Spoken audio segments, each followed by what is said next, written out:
saan sa ngayon po yung sentro ng bagyong si Aghon nating binabantayan ay nasa vicinity na po ngayon ng Real Quezon na nagdudulot na rin ng maulap na kalangitan na may mga pagbugso rin ng hangin at malalakas na mga pag-uulan sa malaking bahagi po ng Luzon. Taglay po niya ngayon ang lakas ng hangin na umaabot po sa 65 kilometers per hour at bugso na 115 kilometers per hour at kumikilos po ito pa northeastward sa bilis na 15 kilometers per hour. Mamayang hapon, kikilos muli yan pa northeastward at nagbabanta na tatama anytime dyan po sa may Polillo Island. Kasunod niyan ay kikilos na po yan panihis palayo sa ating kalupaan at pagsapit ng Miyerkules, posibleng tuluyan na yan na makakalabas dito po sa loob ng ating area of responsibility. At dahil po kay Bagyong Aghon ay nakataas pa rin ngayon ang Tropical Cyclone Weak Signal number 2 dyan po sa may northern and central portion ng Quezon, sa may Alabat, Perez, Quezon, Gumaca, Lopez, Macalelon,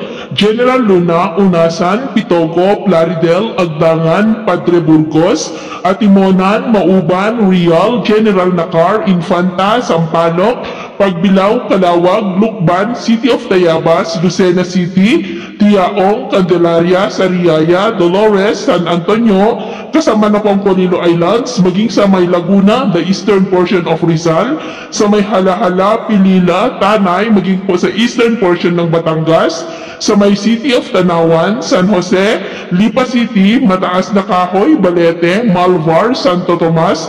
Cuenca, San Pascual, Batangas City, Ibaan, Padre Garcia, Rosario, San Juan, Tayabas at Lobo. Mayroon din pong signal number 1 sa may southeastern portion ng Isabela, sa may Palanan, Dinapigan, the southern portion of Quirino, sa may Mandela, Nagtipunan, the southern portion of Nueva Vizcaya, sa may Alfonso, Castañeda, the eastern and southern portion of Nueva Ecija, sa may General Tino, Gabaldon, Bungabon, Pantabangan, Rizal, General Mamerto, Natividad, Laul, Palayan City, Peñaranda, San Leonardo, City of Gapan, Cabanatuan City, Santa Rosa, San Isidro, Cabiao, San Antonio at Jaen, maging po sa may Aurora, the eastern portion of Pampanga, sa may Candaba, San Luis, San Simon, Apalit, Santa Ana, Arayat, maging sa may Bulacan, Metro Manila, the rest of Quezon, the rest of Rizal, Cavite, the rest of Batangas, and the northern portion of Oriental Mindoro sa may Pinamalayan,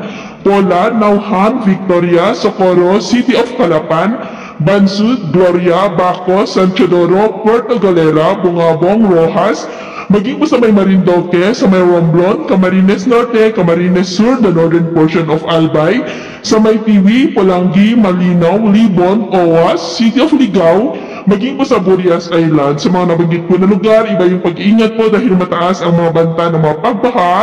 at pagguho ng lupa at malalakas rin ang mga bugso ng hangin, lalo na po sa may wind signals number 2. At sa atin naman pong mga baybayin, iwasan po muna natin ang papalaot, lalo na po sa mga baybayin ng